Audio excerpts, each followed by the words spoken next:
வித்யராஜ சுவாமி ஜோதிஷ வித்யாலயம் அப்படிங்கிற பெயரில் சுமார் ஒரு 8 வருஷமாக பல பெயர்களுக்கு சாமானிய மக்களுக்கெல்லாம் இந்த ஜோதிட சம்பந்தமான வகுப்புகள் நடத்தப்பட்டுன்னு வந்துருக்கு. 6 மாதத்துக்கு ஒரு குழு அப்படின்னு வச்சுட்டு 6 மாதத்துக்குள்ளே என்ன சொல்லிக்க முடியுமோ அதை போதிப்பிச்சு அந்த 6 மாதம் முடிஞ்சவுடனே அவர்களுக்கு ஒரு ஊக்கப்படுத்துகிற விதமாக ஒரு சர்டிஃபிகேட் கொடுத்து உற்சாகப்படுத்துகிறார்கள். அப்படி பார்த்தா 16 இந்த பட்டமளிப்பு விழா, ஒவ்வொரு பட்டமளிப்பு விழாவையும் சிறந்ததான இதேன் சார் சிறந்ததான பெரிய பிரபலமான ஜோதிட மேதைகளை கூப்பிட்டு ஒரு அறிவுரைகள் அவங்களுக்கு சொல்லி ஜோதிட கருத்துக்களெல்லாம் சொல்லி அவர்கள் கையால் அந்த பட்டத்தை கொடுத்து ஊக்கப்படுத்துறது.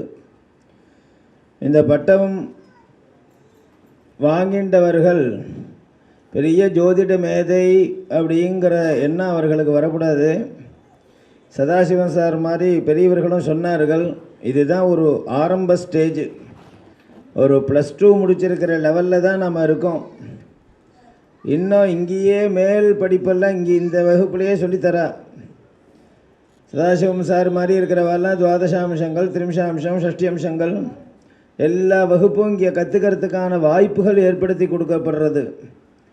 இந்த ஜோதிடத்தில் கொஞ்சம் நட்சத்திரங்களுடைய பெயர் தெரிஞ்ச உடனேயே நாம் பெரிய ஜோதிடங்கிற எண்ணம் வந்துடும். எனக்கு அதே மாதிரி வந்துடுத்து. பர்திரிஹரி சொன்னால் எதா கிஞ்சிக்யோகம், நான் கொஞ்சமாக தெரிஞ்சுட்டு இருந்த காலகட்டத்தில் நான் எல்லாம் தெரிஞ்சின்ற மேதைங்கிற ஒரு அகங்காரம் இருந்தது எனக்கு. இப்போ ஓரளவு நிறையா தெரிஞ்சுட்டு இருக்கிற சூழ்நிலையில் எனக்கு ஒன்றுமே தெரியாதுங்கிற எண்ணம் இருக்குது அப்படின்னு சொன்னான்.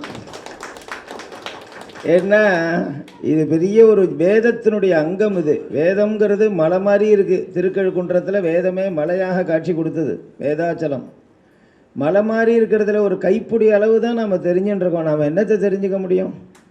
உலகத்துக்கு சேவை பண்ணணுங்கிற ஒரு நோக்கத்தோடு நம்ம ஜோதிட சாஸ்திரத்தை அணுகிறோம். காலத்தை நிர்ணயங்கள் பண்ணுறோம். எதிர்காலம், வருங்காலங்கள், நிகழ்காலங்கள், இந்த காலத்தை போதிப்பிக்கிறது தான் ஜோதிட சாஸ்திரத்தினுடைய முக்கியமான ஒரு நோக்கம். ஒரு தனி மனிதனுடைய வாழ்க்கையை பற்றி நாம் சீர்படுத்திட்டு அதையே பிடிச்சின்னு இருக்கிறது தான் இன்றைக்கி ஜோதிடத்தில் நிறையா பேர்கிட்ட பார்க்குறோம். ஆனால் ஜோதிட சாஸ்திரத்தை எழுதின வராகமிகிரரோ, பாஸ்கராச்சாரியரோ, இன்னும் பல வித்வான்களோ அவர்கள் அதனுடைய கான்செப்டு ஃபார்முலாலாம் கொடுத்ததனுடைய நோக்கமே ஒரு தேசத்தினுடைய நன்மை, ஒரு உலகத்தினுடைய நன்மை, பொதுவான ஒரு நன்மைகள், அதனுடைய கால நிர்ணயம். குறிப்பாக இந்த மழை எப்போ பெய்யும், இந்த வருஷம் மழை உண்டா கிடையாதா, ஜல கஷ்டம் இருக்குமா இருக்காதா, விவசாயம் உற்பத்தி ஆகுமா ஆகாதா, மேகங்கள்லாம் நம்ம இடத்துக்கு வருமா வராதா, அது எங்கேயாவது போய் உட்காந்துன்னு மழை பெஞ்சுட்டு இருக்குமா, புயல் காற்று வருமா வராதா, பூகம்பம் வருமா வராதா, இதெல்லாம் தேசத்துக்கு ஜனங்களுக்கு தேவைப்படக்கூடிய ஒரு விஷயம். அதை தான் ஜனங்கள் எதிர்பார்க்கறது. மேலே ஃப்யூச்சர் என்ன, தேசம் நம்ம ஊர் எப்படி இருக்கும், நம்ம தேசம் எப்படி இருக்கும், ஜனங்களுக்கு ஆபத்து வர்றதை முன்கூட்டியே தடுக்கிறது தான் ஜோதிடத்தினுடைய முக்கியமான நோக்கம்.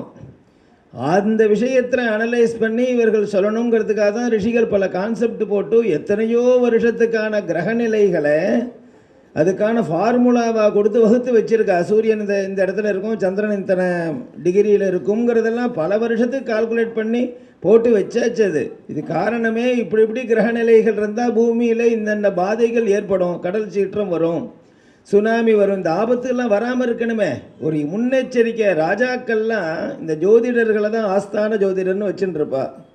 காரணம் என்ன, அவனால் தான் கணிக்க முடியும். இந்த கிரகங்களுடைய அடிப்படையில் தான் பூமியினுடைய ஒரு நடைமுறையை நிர்ணயிக்கிறது கிரகங்கள் தான். விஞ்ஞான ரீதி அந்த கிரகத்தை ஆராய்ச்சி பண்ணி நின்றுடுத்து. அஸ்ட்ரானமிங்கிறது தனியாக நின்றுடுத்து. ஒரு கட்டத்துக்கு அதனால் பிரவேசிக்க முடியல. வானிலையில் இருக்க ஆகாசத்தில் இருக்கக்கூடிய கிரகங்களுடைய சஞ்சாரத்தோடு தன்னுடைய வேலையை முடிச்சுடுத்து அஸ்ட்ரானமி. இந்த அஸ்ட்ராலஜி அந்த கிரகங்களுக்குனால பூமியில் என்ன மாறுதல் ஏற்படுறது, தனி மனிதனுக்கு என்ன மாறுதல் ஏற்படும், இயற்கைகளுக்கு என்ன மாறுதல் ஏற்படும், பிராணிகளுக்கெல்லாம் என்ன மாறுதல் ஏற்படும், எப்பப்பெல்லாம் அதுக்கு ஆசைகள் உண்டாகும், காமோத்வேகங்கள் உண்டாகும், எப்போ காமக்ரோதங்கள் ஏற்படும், மனசனுடைய பாதைகள்லாம் எப்படி ஏற்படும், பூமியினுடைய விளைச்சல் எப்படி இருக்கும், மண்ணானது போட்ட விதையை செடியாகவும் கொடியாகவும் வெளியில் வரக்கூடிய ஒரு சக்தி பூமிக்கு இருக்குமா இருக்காதா? எத்தனை விஷயங்களை ஆராய்ச்சி பண்ணி இந்த அஸ்ட்ராலஜி நிறைய ரிசர்ச் பண்ணி நம்ம பெரியவர்கள் புஸ்தகமாக தொகுத்து கொடுத்துருக்கார்கள். அதில் ஒரு சிறு பகுதி தான், ஒரு 5%லேருந்து 10% உள்ள பகுதி தான் ஒரு தனி குடும்பம் தனி மனிதனுடைய நலனை பற்றி ஆராய்ச்சி பண்ணுற விஷயத்தை சொல்கிறது. கோச்சராத்தியாயம்ங்கிறது கொஞ்சம் தான், கோச்சரத்தை வச்சுட்டு அந்தந்த சனிப்பயிற்சி குரு பயிற்சியை வச்சு நாம் பலன் சொல்கிறதுங்கிறது ரொம்ப சொல்பா. 90% பிராட் மைண்டோட நீ யோஜனை பண்ணி ரிசர்ச் பண்ணி ஜனங்களுக்கு ஒரு அறிக்கையாக விடு. அந்த ராஜா அந்த தேசத்தையோ அந்த ஊரையோ பாதுகாக்கிறவர்கள், தலைவர்களாக இருக்கிறவர்கள், அரசர்களுக்கெல்லாம் அட்வைஸ் கொடு, இப்படி வரப்போகிறதுன்னு சொல்லு, எதையும் எதிர்பார்க்காத. நீ தன்னலமற்ற சேவையாக தியாகியாக ஜோசியர்கள் இருக்கணும் அப்படிங்கிற நோக்கத்தான் எழுதி வச்சிருக்கார்கள். முன்காலத்திலையும் அப்படி தான் இருந்தார்கள். இப்போ சொன்னார் பாருங்க, தனி மனிதனுக்காக நான் சொல்ல மாட்டேன், மரணத்தை ஒண்டி நான் சொல்ல மாட்டேன்னு சொல்கிறார் அவர். எப்போ மரணம் ஏற்படும்னு கேட்டால் நான் சொல்ல மாட்டேன், கால்குலேட் போட மாட்டேன்னு சொல்கிறார். எதையுமே சொல்லக்கூடாது. தனி மனிதனோட அவன் என்ன பண்ணணும், தேசத்துக்குள்ளே தான். நம்ம ஸ்ரீநகர் சௌரியமாக இருந்தால் நம்ம சௌரியமாக இருக்கோம், இந்தியா சௌரியமாக இருந்தால் நம்மளும் சௌரியமாக இருக்கும். வசுசைவ குடும்பகம்னு சொன்னதான ஒரு கான்செப்ட் நம்ம கான்செப்ட், இது பூரா ஒரே குடும்பம், எல்லாமே குடும்பத்தில் ஒரு அங்கம் அப்படிங்கிற ஒரு எண்ணத்தை பேசிக்கலாக வளர்த்துக்கணும். கடைசியில் என்ன ஆகுதுன்னு, இந்த கிரகங்களுக்கும் அப்பாற்பட்டாக இருக்கக்கூடிய தெய்வங்கள் தான் எல்லாத்தையும் ஆட்டி வைக்கிறது. அவரவர்களுடைய புண்ணிய பாபங்கள் தான் எல்லாத்துக்கும் பாதை. நம்ம ஓரளவு கணக்கு தான் போடலாம், ஆனால் இந்த கணக்கு பலிக்கணும்னா தெய்வம் தான் அனுகிரகம் பண்ணணும். இந்த எத்தனை தான் கால்குலேட் போட்டு கம்ப்யூட்டர்லாம் கனெக்ட் பண்ணி போடுறது, இது நடக்கும்னு சொல்கிறது பலிக்குமா? வாக்பலித்தம்ங்கிறது ரொம்ப முக்கியம் இல்லையா? அதனால தான் நாராயண சார் ஒரு கான்செப்ட் வச்சுருக்கார், ரொம்ப பிடிச்சிது எனக்கு. யாராவது அவர்கிட்ட போன தடவை இதே பட்டமளிப்பு விழாவில் சொன்னார் அவர், யாராவது ஜாதகம் காமிக்கிறேன்னு என்கிட்ட வந்தால் வாங்கி வச்சுன்னுட்டு நாளைக்கு வான்னு அனுப்பிச்சுடுவேன். இப்போ நாங்கள்லாம அது மாதிரி தான் பண்ணுவோம், 2-3 நாளைக்கு இங்கே இருக்கட்டும், அப்புறம் வாங்கிக்கணும். இது எதுக்குன்னு கேட்டால் நான் பிஸியாக இருக்கேன்னு காமிச்சிக்கிறதுக்கு, ஒரு அகங்கார வெளிப்பாடு. அதே மாதிரி அவர் பண்ணலை. அவர் சொல்கிறார், எதுக்கு வாங்கி வச்சுட்டேன் தெரியுமா, இந்த ஜாதகக்காரன் என்கிட்ட வந்திருக்கான், இவனுக்கு நான் யோஜனை பண்ணி அந்த கிரகங்களை பரிசீலனை பண்ணி ஒரு பலன் சொல்ல போகிறேன், இது சரியானபடி என் புத்தியில் தோணணும், சொல்கிற வாக்கு பழிக்கணும்னு நான் அவனுக்காக சாயங்காலம் ஒரு தடவை கோவிலில் போய் பிரார்த்தனை பண்ணிப்பேன்னு சொல்கிறார். எவ்வளோ பெரிய உயர்வான நோக்கம், அவர் எவ்வளோ பெரிய உயர்வான கான்செப்டு. அவரே மாதிரி எல்லாரும் பெண்டிங்கில் வச்சுட்டு கோவிலுக்கு போகணுன்னு நான் சொல்லலை. ஒரு தெய்வ அருளால் தான் நம்ம புத்தியில் அந்த எண்ணங்கள் தோணணும். அவன் காமிக்கிற பேப்பர் அதில் 9 கிரகங்கள் உட்கார்ந்துருக்கு. குளிக்கன் இப்போ ஒன்று புதுசாக வரப்போகிறது, 10வது சேர்க்க போகிறார் அவர் வெங்கட்ராமன். இது இருக்கிற கிரகத்துக்கே நம்மளால் பலன்னு சொல்லி மாலலை, அது படுத்துகிற பாடே போடலை, இன்னொரு துஷ்டனையும் உள்ளே விட்டு 10வதா. இனிமேல் தடங்கல் பண்ணுறவனை பற்றி பேசுகிறதே நமக்கு சரியில்லை. வித்வான்கள் அதை ஒதுக்கிடுவா இல்லையா? துஷ்டனாக இருக்கான், ஒருத்தர் ராட்சசனாக இருக்கான், ராவணனை பற்றி ஒரு சரித்திரம் எழுதுவாளா என்ன, புராணம் எழுதுவாளா என்ன? அவன் அப்படி இருந்தனால தமிழ்நாட்டில் மாந்தியை ஒதுக்கினதுக்கான காரணம், துஷ்டனை கண்டா தூர விலகு. இவன் எந்த பாவத்தில் இருந்தாலும் கெடுதலை தான் கொடுக்க போகிறான். இவன் முதல் பாகத்தில் அசுப கிரகமாவது இந்த கேந்திரங்கள் 5-9 இருந்தால் அசுப கிரகம் கூட நல்லது கொடுக்கும். அப்படிலாம் ஒரு கான்செப்ட், சில கான்செப்ட் வச்சுருக்கா. அசுப கிரகம் 3-6-11 அசுபஸ்தானத்தில் இருந்தால் நல்லது கொடுக்கும். இந்த குளிக்கன் மாந்தி எங்கே உட்காந்தாலும் கெடுதல் தான் கொடுக்க போகிறான். அப்படின்னா நீ உள்ளே விடுவியோ? ஏதோ அவர் எழுதியிருக்கார், அவர் மூலமாக மறுபடியும் உள்ளே வரப்போகிறது. இத்தனை கிரகத்தோடு கூடினதான ஒரு பேப்பர் தான் அவன் காமிக்கிறான். ஆனால் அது பேப்பர் இல்லை, பேப்பருக்குள்ளே அந்த எழுத்து மூலமாக அந்த கிரகங்கள்லாம் உட்கார்ந்துருக்கு. உட்கார்ந்துட்டு தெய்வம் புத்தியில் தோன்றது இல்லையா? போனதே சொன்னேன்னா அந்த 9 கிரகத்தை 1000 ஆங்கிளில் பார்க்கலாம். நம்ம இப்படி பார்த்தா 7ஆம் பார்வை, 3ஆம் பார்வை, ஸ்தான பலம், திருக்பலம், திருஷ்டி பலம், சம்சர்க்க பலங்கள், ஷட்பலங்களை பார்த்தா இந்த கோணம் அந்த கோணம் எத்தனை ரிசர்ச் பண்ணலாம். அதில் நாம் ஏதோ 4லேருந்து 5, 10 வரைக்கும் தான் கோணம் பார்க்குறோம் இல்லையா சார்? பாக்கி கோணங்களை பார்க்குறதே இல்லையே. இப்போ 1000 ஆங்கிளில் பார்க்கலான்னு இருக்கும்போது ஒரு 5-6 தான் நம்ம புத்தியில் தோன்றதுன்னா எது தோணணுங்கிறது பகவான் தான் தீர்மானம் பண்ணுறான். அதுதான் நம்ம அப்படியே ப்ரொடியூஸாக கொடுக்குறோம் வெளியில் வர்றவங்களுக்கு. அதனால் வாக்களித்தம் ரொம்ப முக்கியம். தெய்வத்தினுடைய அருளால் தான் இது பலிக்கணும். அதனால இந்த சொல்கிறவன்கள் ஜோசியர்களாக இருக்கிறவர்கள் தெய்வ பலம் உள்ளவர்களுக்கு தான் இங்கே வேலை. தெய்வ நிந்தனை பண்ணுறவன் நாஸ்திகனாக இருக்கிறவன் கோவிலில் கூட ஈவோவாக இருக்கலாம், இங்கே ஜோசியனாக இருக்க முடியாது. அதனால ஆலயத்து சுவாமி மன்னிச்சிருவார். இங்கே தெய்வம் பலம் இருந்தால் தான் வாக்கு பழிக்கும். நம்மளை ஆட்டுவிக்கிறது ஒரு தெய்வம் இருக்குது, அது சிவனோ விஷ்ணுவோ அம்மனோ இயேசுவோ கிறிஸ்துவோ யார் வேணாலும் வச்சுக்கோ. ஏதோ ஒரு சக்தி தான் நம்மளை ஆட்டுவிக்கிறது. நம்ம புத்தியில் எண்ணத்தை தோன்றது அதுதான் நம்ம வாக்கில் பேச்சை வரவழைக்கிறது. அதனால அந்த சக்தியை பிரார்த்தனை பண்ணிட்டு பலன் சொல்கிறது. முடிஞ்சால் ஒரு தெய்வத்து இவர் சொன்னார், பாட்டு பாடினவர், அவர் பேர் என்ன, தேவேந்திரன் சார். அவர் தர்மத்தினுடைய முக்கியத்துவத்தை அழகாக சொன்னார். மகாபாரத கதையை சொல்லி ஒரு தர்மம் தேவை. ஜோதிடம்ங்கிறது 2 பகுதியாக பிரிக்கப்பட்டிருக்கு. ஒன்று கணக்கு பண்ணி அதில் உள்ள கிரக சஞ்சாரத்தை அடிப்படையில் நாம் உனக்கு இன்ன வியாதி இருக்குது, இன்ன பிரச்சனை இருக்குது, இன்ன ஆபத்து வரும், இல்லை இன்ன குடும்பம் கல்யாணம் ஆகும், வீடு கட்டும்னு சொல்கிறது. ஒரு பிரச்சனைன்னு வந்துட்டா அதுக்கு என்ன பரிகாரம், மெடிசன்கிறது தனி ரூட்டு அது இல்லையா? அதனால சாஸ்திரங்கள் என்ன சொல்லிட்டு, உனக்கு தோணுனது அது வேறு ரூட்டில் இருக்குது, அது சாஸ்திரம் வேதங்கிற பகுதியில் இருக்குது. அதனால உனக்கு அந்த சமயத்தில் என்ன தோன்றதோ அதை பரிகாரமாக சொல்லு, பலிக்கும்னு இருக்குது. அதனால நாங்கள் சொல்லும்போது ஒரு பரிகாரம் பண்ணும்போது இன்ன மகரிஷி சொல்லியிருக்கார், இந்த பரிகாரம் பண்ணுறோம்னு ஒன்றொன்னையும் சொல்லுவோம். இதை ஜோசியர் சொன்னது பண்ணுற பரிகாரத்தை தெய்வஜ உக்த பிரகாரேன கரிஷ்யேன்னு சொல்லி பண்ணுற வழக்கம். அதுக்கு சாஸ்திரமே அங்கீகாரம் கொடுத்துருக்கு. அதனால் தர்மத்தில் நம்பிக்கையோட இதை பலனும் கடைசியில் காலம்தான் எல்லாத்தையும் தீர்மானிக்கும்.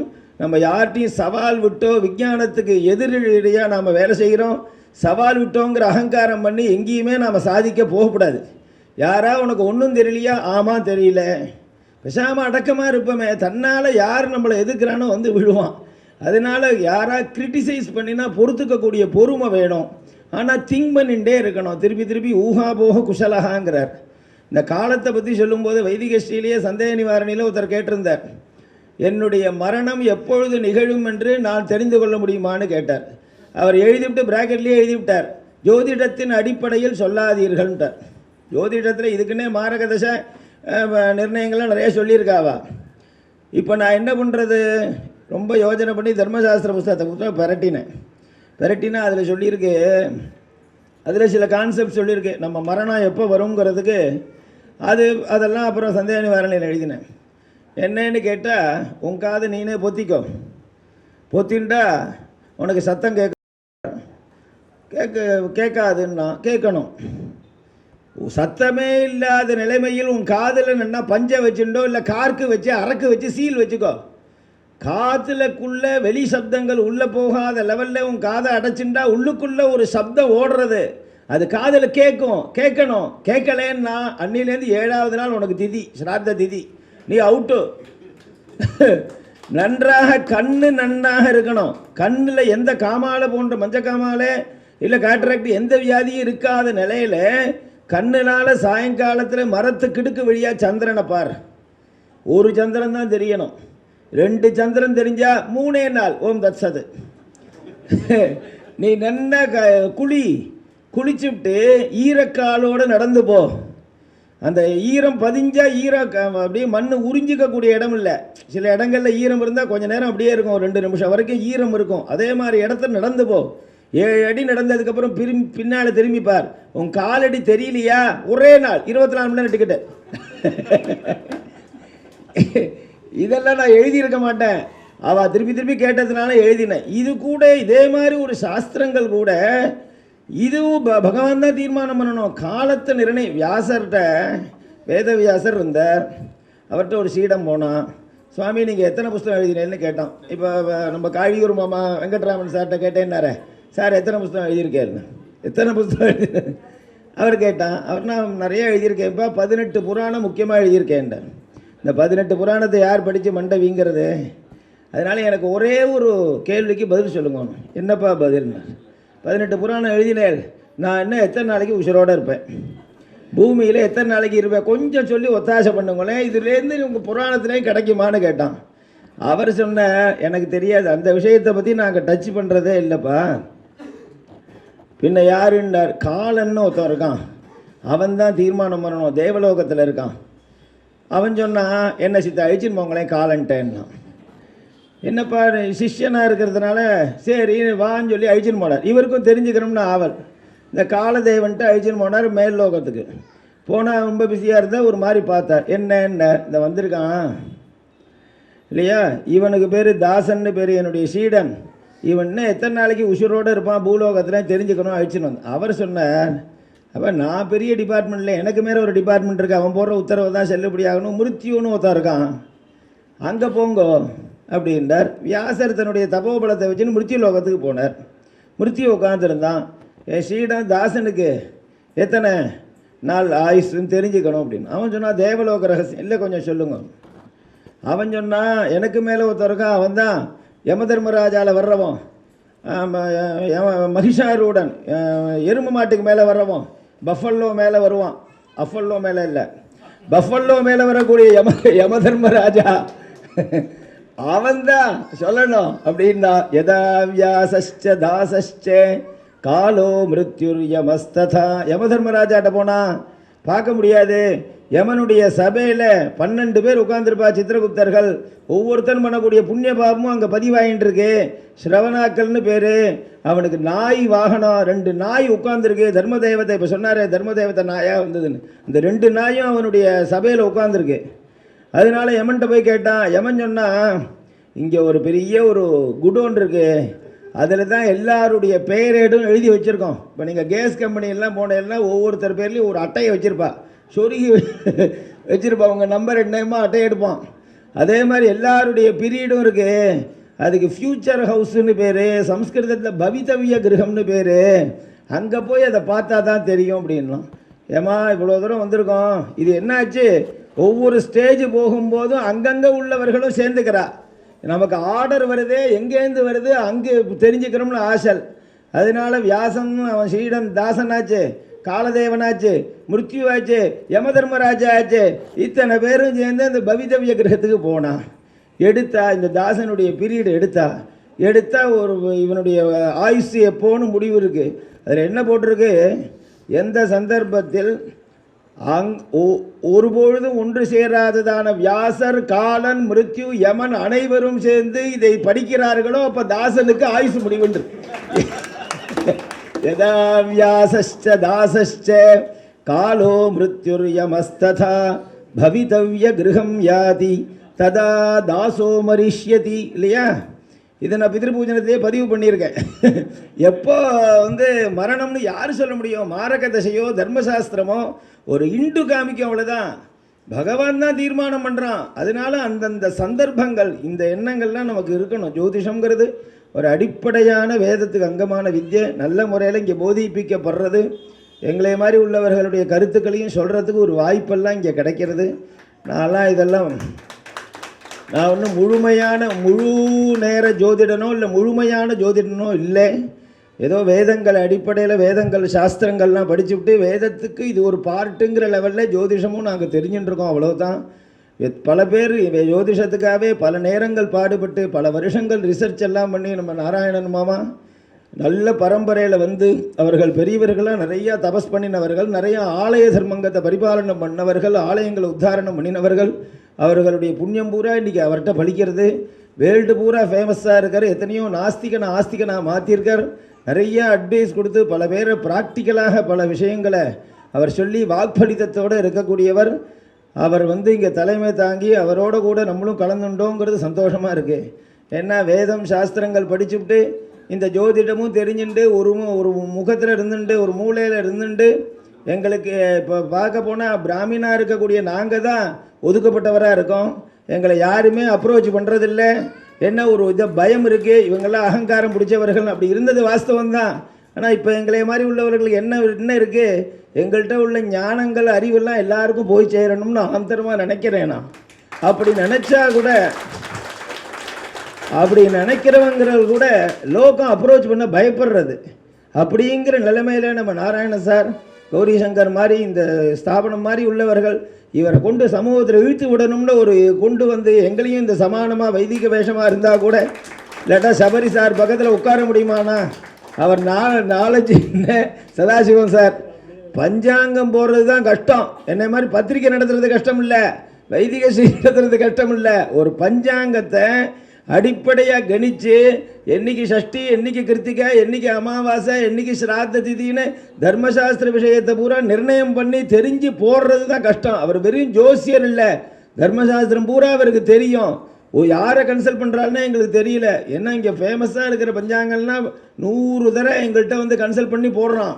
அவர் யாரை கன்சல்ட் பண்ணுறாரு, ஆனால் போடுறது பூரா கரெக்டாக இருக்குது. அதனால அவருடைய ஒரு ஞானத்தை கண்டு நான் மலைச்சு போகிறேன். இப்படி போடுறாரு இவர், அத்தனையும் போட்டிருக்காரு அவர். என்ன ஜோதிடம்ங்கிறது நட்சத்திரம் எத்தனை அடி, திதி எத்தனை அடிங்கிறதோ நின்று போயிடும். அன்னைக்கு என்ன வேலை பண்ணணுங்கிறதையும் சேர்த்து கொடுக்கறது தான் பஞ்சாங்க வேலை. அது கஷ்டமான காரியம். அவ்வளவு நாலேஜபிள் பர்சனாக இருந்துட்டு நல்ல ஒரு விதமாக நடக்கக்கூடிய இதில் நம்ம நாராயண சார் ஒவ்வொருத்தரையும் வீட்டுக்கு வந்து அந்த மரியாதையோடு பழத்தோட 4 பேர் சிஷ்யர்களோடு அழிச்சுன்னு, சிஷ்யர்களாக நிர்வாகியாக தெரியும், எல்லாரோடையும் அழிச்சுன்னு ஒருவர் வந்து பிரியமாக பேசின்னு இருப்பார். அவருக்கும் நமக்கும் ஒரு தனிப்பட்ட ஒரு பிரியம் உண்டு. வருஷம் சொல்கிற மாதிரி இந்த வருஷமும் சொன்னார், சார் கௌரி சங்கர் சார்கிட்ட ஸ்தாபனத்தை ஒப்பட சொல்லலான்னு நினைக்கிறேன் அப்படின்னு. நான் சத்தியம் நினச்சிட்டேன். ஆனால் இப்போ காழியூர் மாமா போட்டில் அவர் ரொம்ப நகரவே மாட்டார். அதனால இந்த ஸ்தாபனங்கள் நிறைய பேர் வந்து படிக்கணும். இந்த 17 பேர் 20 பேர் பட்டம் வாங்குவாளா, வாங்கினா ஒரு 3 டிஜிட்டில் வாங்கணும். 150 பேர் 200 பேர் ஒரு கிளாஸுக்கு வரணும், திணறணும், அப்படி வாங்கணும். ஆனால் இங்கே வர்றவர்கள் அத்தனை பேரையும் இண்டிவிஜுவலாக கவனத்தோடு கொண்டு வர வேண்டியிருக்கு. இதுக்கு மேலே நாங்கள் சேர்த்துக்கிறது இல்லைன்னு சொல்கிறார். கௌரி சங்கர் சார்கிட்ட பேசிகிட்டு இருந்தேன். ஒவ்வொருத்தனையும் தனிப்பட்ட முறையில் ரொம்ப பாடுபடுறாவா. ஒரு நாளைக்கு 6 மணி நேரம் 7 மணி நேரம் கிளாஸு வச்சு பிகாம் படிச்சிருக்கான், பிடெக் படிச்சிருக்கான், எம்டெக் படிச்சிருக்கான்னு சொல்கிறா. இங்கே வந்து நாழிகையை கூட்டி கழித்து பார்த்தா எப்படி சார் வரும்னு கேட்குறாங்கிறார் கௌரி சங்கர் சார். நான் சொல்லலை, அவர் சொல்கிறேன். கால்குலேட்டர் போட முடியலையேங்கிறார். அவனுக்கு மேக்ஸ் மொக்கன்னு சொல்லி கொடுத்து, அவனுக்கு இதில் உள்ள இந்த ஃபார்முலாலாம் சொல்லி கொடுத்து, எல்லாம் இங்கிலீஷில் சொல்லிக் கொடுத்தோ, சம்ஸ்கிருதத்தினுடைய சின்ன சின்ன வேடெல்லாம் அவனுக்கு சொல்லிக் கொடுத்தோ, இத்தனையும் சொல்லிக் கொடுத்து கொண்டு வராருன்னு சொன்னால் ஒவ்வொரு ஆசிரியரும் ஒவ்வொரு குருவும் அது ரொம்ப போற்றப்படக்கூடியவர்கள். அப்படி ஒரு குருவினுடைய பக்தியை இங்கே வெளிப்படுத்தக்கூடிய இந்த மாணாக்கர்கள்லாம் சேர்ந்துட்டு இந்த பட்டமளிப்பு விழாவில் வருஷம் இந்த இடத்துல வந்து சேர்ந்து இதில் நடத்துகிறீங்க. இதை நடத்தக்கூடிய அத்தனை பேருக்கும், இதில் கலந்துட்ட அத்தனை பேரும் ஜோதிட சிரோமணிங்கிற பட்டம் மெட்ராஸ் யூனிவர்சிட்டியில் வச்சுருக்கா. 7 வருஷம் படித்தா தான் ஜோதிட சிரோமணி வாங்க முடியும். ஆனால் இவ சுலபமாக ஜோதிட சிரோமணி 6 மாதத்தில் உங்களுக்கு கொடுத்துட்டா. அதுக்காக தான் சொன்னேன், உண்மையான சிரோமணி ஆகணும்னா நீங்கள் இன்னொரு 3 வருஷமாவது மினிமம் இங்கே வந்து அட்டன் பண்ணி கிளாஸ் படித்தா தான் உண்மையான சிரோமணி ஆக முடியும். அந்த எண்ணத்தோடு இன்னும் கொஞ்சம் நிறையா தெரிஞ்சுக்கணும்னு அதுக்காகவே தனக்குத்தானே உங்கள் ஜாதகத்தையே போட்டு பார்த்து பரிசீலனை பண்ணக்கூடாது இல்லையா. டாக்டர் தனக்குத்தானே நாடி பிடிச்சி பார்க்கக்கூடாது. இப்போ எங்களே மாதிரி இருக்கிறவங்க எங்கள் வீட்லேயே எங்களுக்காகவே ஹோம் பண்ணிக்க மாட்டோம். அதனால ஜோதிடனாக இருக்கிறவன் தன் குடும்பத்து ஜாதகத்தை தான் பார்க்கக்கூடாது, தன்னுடைய ஜாதகத்தை தான் பார்க்கக்கூடாது. யாராவது நம்ம நாராயண சார் மாதிரி ரொம்ப பிரபலமாக இருக்கிறவங்கள்ட்ட கொண்டு போய் காமிக்கலாம், இல்லை என்ன மாதிரி ஒன்றுமே இல்லை அவன்கிட்ட கொண்டு போய் காமிக்கலாம். எனக்கு ஒன்றுமே தெரியாது. அதனால் நான் வர்றவர்கள்ட்டலாம் நம்ம நாராயண சார்கிட்ட போய் பார்த்துருங்கன்னு சொல்லுவேன். அவர் அழகாக பார்த்து அப்படி அவருக்கு தகுந்த மாதிரி சொல்லி நல்ல வாக்குப்பளித்தத்தோடு கொண்டு வர அப்படி காமிச்சு கொடுத்தவர் தான் நம்ம வெங்கட்ராம. அப்படி பழக்கமானவர் தான் நம்ம வெங்கட்ராம மாமா. அவர் நல்ல பரம்பரை, அவள் சகோதரா எல்லாரையும் தெரியும். அவர் சீனிவாசன் ஈபியிலேருந்து ரிட்டைன் ஆகியிருக்கார். நல்ல குழந்தைகள், அவர் பையன் கார்த்திக்குன்னு இருக்கா. எல்லாம் நமக்கு ரொம்ப வேண்டிய பரம்பரை. ஆனால் அந்த குடும்பத்தில் இப்படி ஒரு ஜோதிட மேதை இருக்கான்னு எனக்கு தெரியவே தெரியாது. அது நாராயண் சார் தான் அதை கொண்டு வந்து எங்கேயோ இருக்கக்கூடிய குப்பையில் கிடக்கிற ரத்தனத்தை கொண்டு கோபுரத்தில் வச்சாங்கிற மாதிரி அவர் எவ்வளோ தூரம் பண்ணியிருக்காரு. இத்தனை புஸ்தகம் எழுதியிருக்கார் போல இருக்குது. எனக்கு கூட ஒரு புஸ்தகம் அவர் கொடுக்கல. என்ன என்னை ஜோதிடனா அவர் ஏற்றுக்கலைன்னு நினைக்கிறேன். யாருக்குமே அதான் நீங்கள் நாராயண் சார்ட்ட அட்வைஸ் எடுத்துக்கணும், எப்படி அது மார்க்கெட்டிங் பண்ணணும்னு. இல்லை அதனால் அப்படி உயர்வாக வந்திருக்கக்கூடிய அத்தனை பேர், ஒரு லேடி, ஒரு பெண்மணி பெரிய போஸ்ட்டில், எல்ஐசியில் பெரிய போஸ்ட்டில் இருக்கக்கூடிய அவங்க வந்து தலைமை தாங்கி நல்ல ஜோதிட ஞானத்தோடு நடத்துகிறாங்க. அதுவும் இந்த அப்படின்னு சொன்னால் சந்தோஷமாக இருக்குது. பெண்கள் எங்கே மதிக்கப்படுகிறார்களோ அங்கே தான் தெய்வங்கள் அருளும்னு மனுஸ்மிருதி சொல்கிறது. எங்கே பெண்கள் மதிக்கப்பட்டு மகிழ்விக்கப்படுகிறார்களோ அங்கே தான் தெய்வங்கள் அருள் புரியும். இல்லாட்டா நீ என்ன பூஜை பண்ணாலும் மதிக்காது. ஒரு 6 பேர் 7 பேர் வந்து பெண்களே இங்கே பட்டம் வாங்கியிருக்காருன்னு சொன்னால் முதல்ல பாராட்ட வேண்டியது அவங்கள இதுக்கு அனுப்பி வச்சு அவங்க கணவன்மார்கள். ரெண்டாவது இந்த மைதிரி அம்மா சொன்னால என் பிள்ளையை அப்ரோச் பண்ணான்னு, பிள்ளைகள், கணவன்கள், அல்ல அவர் யார் அண்டி இருக்கார்களோ அவர்களுக்கு ஒரு அப்ளாஸ் கொடுக்கணும். அவங்க என்ன நிர்பந்தத்தில் மாட்டின்றாங்களோ அனுப்பி வைக்கிறதுக்கு இருந்தாலும் அனுப்பி வச்சு இப்படி அவங்கள உருவாக்கி இனிமேல் அவங்கள பார்க்குறதுக்குன்னு அவங்க கன்சல்டேஷன் அஸ்ட்ராலஜின்னு வீட்டில் போட்டுப்பாங்க. அவங்க பார்க்குறதுக்கு வர்றவங்களெல்லாம் அவர் பிஏவாக இருந்துன்னு அப்பாயின்மெண்ட் பண்ணி அவங்க கணவன்மார்கள் உள்ளே விட வேண்டிய சூழ்நிலை எல்லாத்தையும் அவர் பண்ணக்கூடிய அவங்களுக்கு பெரிய மாமேதையாக அவர்கள் பிரகாசித்து நம்ம நாராயண சார் வாக்குனால ஆசீர்வாதம் பண்ண மாதிரி நிறைய மீடியாக்களில் வரணும். விஜயன் சார்னு ஒருத்தர் இந்த மீடியா எடுக்கிறா பாருங்க, இந்த வருஷம் நடக்கக்கூடிய ப்ரோக்ராம் பூரா யூடியூப்பில் வர அவர் எடுத்து போட்டுருக்கார். தன்னலம் இல்லாமல் நிறைய மீடியாவில் அப்ரோச் பண்ணி சின்ன சின்ன சேனல்களாக நிறையா வந்து கேட்குறா. தெரிஞ்சதோ தெரியாதோ தெரிஞ்ச விஷயத்தை சத்தியமாக அப்படியே உங்கள் மனசில் பட்டதை அப்படியே சொல்லுங்க. நிறையா மீடியாக்கள் மூலமாக எல்லாரும் பிரபலம் அடைஞ்சு நிறையா புகழோட அப்படி பிரகாசிக்கணும்னு நான் உபாசிக்கக்கூடிய பகவான் பரமேஸ்வரோட பிரார்த்திக்கிறேன். ராம் ராம்.